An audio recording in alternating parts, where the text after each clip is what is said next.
We know, and now we are heading over to the next presentation, we know that the Western allies, including the British, jointly rejected the idea of negotiating reparations with Germany, and that direct negotiations with Israel were therefore unavoidable. We know that the decisive discussion between Goldman and Adenauer took place in London, and of course the British knew that too. That Adenauer maintained the closest relationship of trust, not with the British High Commissioner, but with John J. McCloy, the American High Commissioner, is also at least known to those who deal with these issues. And of course, we know that Britain was not entirely free of its own historical baggage in considering developments in Israel, to put it rather mildly. We know that too, but otherwise, we don't know that much at all about the perspective that the British actually took, and that's why we can now look forward particularly to the talk by Daniel Siemens, who will give us the British perspectives on the negotiations. Also with Daniel Siemens, there are a few interesting details from his resume that are not in our papers here. Relax, it's okay. With one of his books, he has accomplished an interesting feat that even the great stars of the Historians Guild do not constantly achieve. His 2017 book, Stormtroopers, A New History of Hitler's Brown Shirts, published by Yale University Press, is also available in German, Polish, and Chinese translations. Such international distribution is evidence of his scholarly quality. That another of his books with the title Biometrics, Security for the Transparent Man will be translated into Chinese is, I think, rather unlikely. Professor Siemens, you have the word.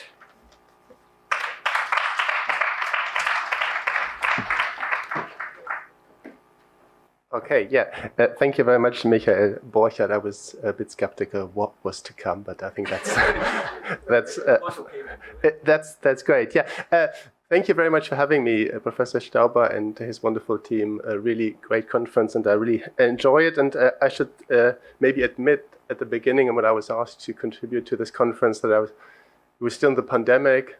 I was thinking, what can I meaningfully contribute to a room of experts that know the Luxembourg Agreement much better than I do? And I thought, oh, maybe let's think about the British as I work and live in the United Kingdom. And I thought, not sure anyone actually looked in detail at the relevant files in the National Archives in Kew. So what I'll present to you today is really kind of report, or I share my reading with you of these files. And you have to let me know in the discussion or afterwards whether this is of interest. Listening to what we've heard already, I think we will now hear more about money and oil, and not so much about the moral side of this agreement. And it's maybe worth reminding ourselves that the perspective that we have in 2022 on the Luxembourg Agreement was not necessarily what on a global scale mattered to people in 1952. And second point I want to say before I really start with my paper, and I have written it down. I don't know, we shouldn't do this, but it's better for the timekeeping. Lorena had these kind of three sub-chapters, and I will basically speak about the period after the signing of the Luxembourg Agreement and before the ratification, because this is what the British, and probably also the Americans and others, was most relevant for them. When there was something to talk about, there was the deal between West Germany and Israel, but it was not yet implemented, and obviously the Arabs and the Arab League tried to challenge that. And yeah, without further ado, I really start with a paper. So the United Kingdom developed a renewed interest in the Middle East after the Second World War for economic and for political reasons, which also impacted on how its government observed the negotiations between the State of Israel and the Federal Republic. As a former leading Western power in mandatory Palestine, and as home of tens of thousands of Jewish refugees from Central and Eastern Europe since the 1930s, these developments were for the British of international but also of domestic importance. The Foreign Office followed the talks in Wassenaar very closely, not least because it feared that a future German-Israeli agreement would be met with resistance from the Arab neighbors of Israel.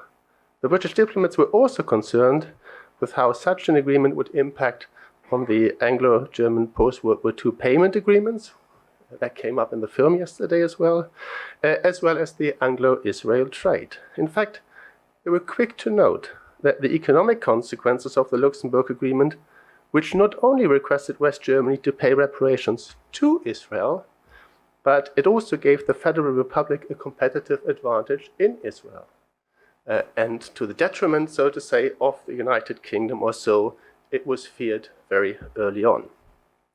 Against this background, my paper today analyzes the British perspective of the Luxembourg Agreement on three levels: political, economic, and historical, Vergangenheitspolitik, so to say, making use of the relevant archives, national archives in Kew, as well as newspaper coverage at the time. I will advance the argument that the British government, as well as newspaper commentators and businessmen, recognized the agreement as a major step in the relations of the two contracting parties, but they also saw it as an economic and political risk to British interests in the Middle East. The British government, as I already said, observed these negotiations from the start, taking its international significance and its possible domestic effects into account. The British legation in Tel Aviv fed a constant flow of information to the Foreign Office in London, which was at the time headed by the conservative Anthony Eden, who in 1955 became British Prime Minister. Although the tone of these reports in the files of the Foreign Office were generally sympathetic, the British position was one of cautious optimism, which I would say a clear understanding of the limits of the negotiation process and the tacit interests of the two main parties involved. Once the Luxembourg Agreement was actually signed, the British diplomats emphasized the rather businesslike character of this contract, which they claimed should not be seen as an admission of German moral guilt, or at least not of collective guilt. They carefully noted the long minutes of silence when the agreement was signed on the morning hours of the 10th of September 1952, and they cautioned not to overemphasize its historical character. And it's worth looking at this a bit more in detail. There's no attempt, they say, to gloss over the unspeakable and criminal acts perpetrated against the Jewish people during the National Socialist regime of terror. So again, like yesterday, crime without a name. But there's equally no suggestion that the German people, as distinct from the National Socialist regime, should bear any guilt for these crimes. Neither is there any implication that the moral wrong done to the Jewish people is in any way atoned for by the agreement, which is presented simply as an acceptance of the federal government of financial claims for material damages inflicted by its predecessors. The agreement therefore closes no accounts and opens no doors for future relations between Israel and Germany, though it may perhaps be regarded as unlatching a wicket gate through which communication could be affected if circumstances warrant. Complicated language, but of course they got it wrong. The government of Israel struck a much more positive note, emphasizing early on the historical importance of what was achieved. On his return from Luxembourg, Moshe Tzaret said that, quote, "For all material importance of the agreement, its political and moral significance would be much greater," and that the extraction by moral influence alone of a public admission of responsibility would be a precedent going beyond relations between Germany and Israel, would be unique in Jewish history, and would also become a universal asset. So I think that's in line with Lorena's last point. At the time, as you all know, Tzaret's claim was an attempt to silence the many critics of the agreement in Israel and the kind of idea that this was blood money.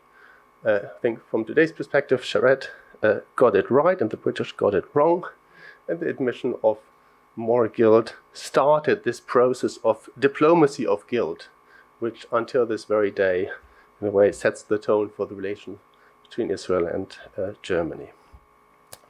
Next to the political importance of the agreement, it was the economic side that mattered most to the British. They were delighted with one aspect of the agreement in particular, namely the fact that West Germany agreed to provide 150 million Deutschmarks during the first 2 years after the agreement came into force for the purchase of sterling oil. Sterling oil to be paid in sterling, and from British companies, basically from Shell. And Shell got it from Iran and Iraq. It was assumed that the amount of these 150 million Deutschmark was enough to pay for between 2/3 and possibly up to 80% of Israel's oil needs in this period of question. So in other words, very significant. And if you remember again from yesterday evening, the financial problems of Israel and the economic situation, so it was really significant on that front. Up to this point, the state of Israel had been forced to use substantial amounts of its foreign currency to buy oil from British firms, and it had relied on American and British credits to pay for it. In other words, the Luxembourg Agreement was twofold beneficial to the United Kingdom. It reduced the need to provide Israel with more credits, and it secured the British oil companies' profits, at least for some years to come. The British side also hoped to benefit from the German payments to Israel in another, more indirect way. It assumed that Israel would, via the soon-to-be established Israeli purchasing mission, which you will hear in the next paper, would spend most of the reparation money on metals and other products from Germany's steel manufacturing industry, on agricultural products, and on products from the chemical industry. According to public statements by Moshe Zaret, the government was planning to spend only 10% of the reparations to the State of Israel for the importance of consumer goods. And the British diplomats now assumed that there would be a huge market, they said, for consumer goods which were to be imported outside the German-Israeli framework, and that the increasing demand for consumer goods in Israel could benefit British businesses, at least as long as Sharet's policy basically to spend not much money for consumer goods would not change. Other aspects of the deal, however, were less promising from a British perspective, even if they acknowledged in the autumn of 1952 they would be too early to foresee what effects this agreement will have on the United Kingdom trade with Israel. Here's another quote.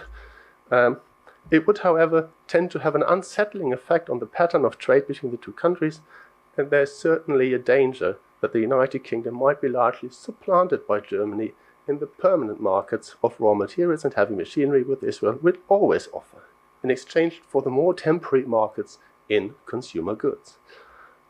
Once large quantities of German machinery are imported under the agreement, Israel must continue to import from Germany for replacement and maintenance, to the consequent detriment of similar British exports."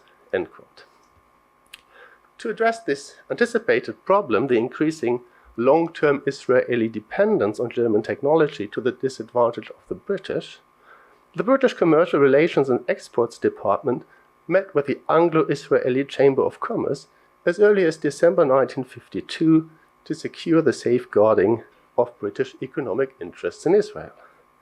They felt assured by information that they had somehow obtained that the Israeli government would consider setting up an advisory committee in London which would check very carefully whether machinery, quote, to be obtained from Germany could be so manufactured as to permit of spares, extensions, etc., being obtained from the United Kingdom, and to preserve as far as possible our interests in the long term. End quote. It's unclear whether this was above all an expression of wishful thinking, or whether these meetings led to any concrete initiatives. Either way, I would say such concerns demonstrate the extent to which the reception of the Luxembourg Agreement in Britain was mixed from the start.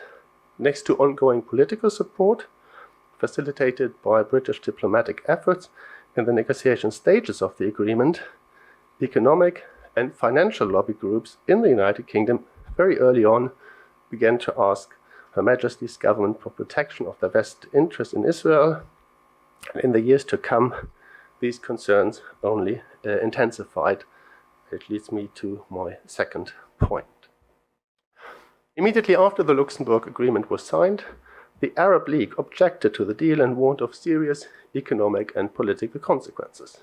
As the agreement still needed to be ratified in Israel and in West Germany, the Arab pressure had the potential to obstruct or at least significantly delay this process.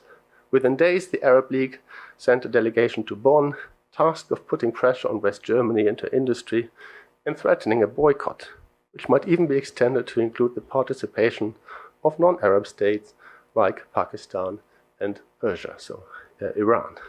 And it's probably fair to say that this delegation was received in Bonn. They met with influential people, including Hallstein, the Minister of Economics Ludwig Erhard, and also the Mayor of West Berlin, Ernst Reuter. According to British sources, the Arab League said in these talks that it would not, in principle, and I quote, question the justice of the Federal Republic making amends for the crimes committed by the Nazis against the Jews, end quote. However, it would not recognize the government of Israel as representative of world Jewry, and furthermore complained that claims of Arab refugees from Palestine against the Israeli government had not been taken into account. In the original aide-memoire, which the Egyptian ambassador had handed over to the Foreign Office in November 1952, the tone was indeed much harsher. According to this document in French, the Luxembourg Agreement is said to have no significance at all, and furthermore it is claimed that recent Jewish immigrants, many of them Holocaust survivors, had de facto been, now I quote my translation, been amply compensated already at the expense of the Arabs who had to flee the atrocities of the Jews of Israel and whose property was worth billions of pounds. This competing narrative of suffering and victimhood suggested that it was not the Jews who needed to be compensated in the first place, but the Palestinian refugees. Accordingly, one of the Arab demands was that part of the total payments from the Luxembourg Agreement would be set aside to cover the payment of compensation by Israel to Arab refugees. The blame for the current situation, so the Arabs claimed, lay actually more with the Western powers, and here particularly with the United States, and not with West Germany, as according to this Arab view, West Germany was basically pressured into signing this agreement. From their perspective, the Luxembourg Agreement was a kind of indirect American economic help to Israel paid for by the Germans, which would have the potential to destabilize the entire Middle East. The Israeli government feared that West Germany might actually succumb to this Arab pressure, and it was alarmed when the government in Bonn quickly decided to send delegations to the capitals of the different states organized in the Arab League. Would the Germans really risk economic and political relations with several Arab states to honor an agreement with the Jews and their recently founded small and economically precarious state of Israel? That was the question, and they were not sure about this. Against this background, Israel's ambassador to the UK, Eliyahu Eliat, who later became the president of the Hebrew University, met with diplomats from the Foreign Office in London as early as November 1952 and asked them in no uncertain terms to remind West Germany of their contractual and moral obligation towards Israel. However, the British thought that such a reminder would neither be needed nor advisable. The West Germans had already assured them in private communication they would not defer the ratification of the Luxembourg Agreement, despite the pressure from the Arab League, and furthermore the Foreign Office thought that a possible British intervention would not be well received in Germany. And therefore the British diplomats thought it advisable not to expose their government more than absolutely necessary, and instead carefully explore the political and economic opportunities of the day. Following this line, in the months to come, the British diplomats told Israeli as well as Arab representatives that the United Kingdom's government could not intervene on their behalf. All concerns should instead be raised directly with the West German government. This position effectively was difficult to defend, however, as all sides knew that the considerable oil deliveries for Israel were from now on financed by German payments, as I already outlined, which the Arab League at least saw as indirect military help to Israel that would only strengthen its armed forces. While ultimately neither the Arab League nor West Germany wanted to cut their economic and political ties completely, it could be argued that the haggling about oil, hard currency, and political influence over time contributed, maybe against the will of many of those involved, to elevate the Luxembourg Agreement to a moral and just cause. Consequently, it became imperative for the West German government to ratify and subsequently honor this agreement. However, when it finally entered into force in March 1953, the initial excitement had largely vanished, at least among the Jews in the UK, as the example here of the Association of Jewish Refugees in Great Britain illustrates. The Luxembourg Agreement had been front-page news in its information bulletin in September 1952, yet when the ratification in the Bundestag occurred half a year later, it was already reported in a much more distant and detached tone. While the seeking of reparations from the perpetrators was initially seen as a global task for all Jews, the Luxembourg Agreement in the spring of 1953 was already something of a more kind of binational endeavor. I come to my last point. In April 1954, roughly 1 year after the Luxembourg Agreement came into effect, the British ambassador in West Germany, Sir Frederick Hoyer Miller, provided his government in London with a summary of the recent developments. He noted that, quote, "the peaceful implementation of this agreement has undoubtedly helped considerably towards the establishment of normal relationships between the two countries," end quote. By contrast, the threats by the Arab League to boycott German goods or to penalize individual German firms have proved empty, he observed, above all because these countries, quote, "seem to have realized that they themselves would have more to lose than the Federal Republic if their threats were actually carried out," end quote. On the economic side, and especially regarding British interest, the picture was mixed.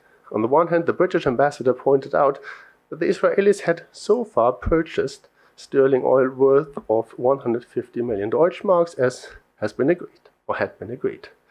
This amounted to a bit more than 44% of all purchases resulting from the agreement in the first year, as many of the other goods requested from the Germans had not yet been delivered due to the difficult economic situation in the Federal Republic. And 60 million Deutschmarks had not been spent at all. On the other hand, these difficulties had not benefited British firms. Only above 9% of the money totally available to Israel had been spent on food and raw materials from third countries, for example on wheat from Turkey, rubber from Malaysia, oilseeds and hides. As the ambassador did not mention any British firms or products in this report, I think it's safe to assume that their shares of these deals was really not significant. Not the British, but West Berlin's industry was the clear winner of the deal as the Germans had asked for. It had obtained some 30% of all orders, which led the British ambassador to conclude that the Israel mission and the Federal Republic had been able to work in close concert in the interest of Berlin's firms.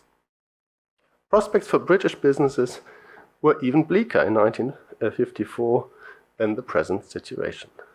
The ambassador noted that the Israeli purchasing mission had not even made any specific provision for purchases of goods of non-German origins in the following year. In other words, only 1 or 1.5 years after the ratification of the agreement, initial hopes that third parties could also economically benefit from the agreement had been evaporated. Consequently, the British assumed that the midterm significance of the economic and trade side of the agreement would be a further rapprochement of West Germany and Israel at the expense of everyone else. In fact, Israel had already started to export significant quantities of citrus fruits to West Germany, and the German industry hoped for an increasing lasting market for its products in Israel. Yet, in 1954, the British also noted that it would be a bit too early to make ultimate judgment on this, as they also noted the unpopularity in Israel of all things German. So basically said it needs a few more years to find out whether the British consumers were actually, the Israeli consumers were prepared to give up and just buy more products from Germany. Very quick conclusion. From today's perspective, the British diplomats in the early 1950s underestimated the long-term political value of the Luxembourg Agreement precisely because they read it verbatim. They rightly spotted the mutual reservations on both sides, but they did not foresee that the working relations following the ratification of the agreement would become so reliable that the initial deep reservations could be overcome within a few decades. However, the British observers were spot on in their assessment of the economic consequences of the Luxembourg Agreement, yet there was ultimately very little they could do. Interestingly, my really last point, in all the official documents that I've seen, I've not found one reflection about how the British rule in Palestine until 1948 might have impacted on their perception of the agreement in the 1950s. This, I would say, is the blind spot in their otherwise very accurate and well-informed British observation of the Luxembourg Agreement and its consequences for the United Kingdom, for West Germany, Israel, and for the region, Far East more generally. Thank you very much.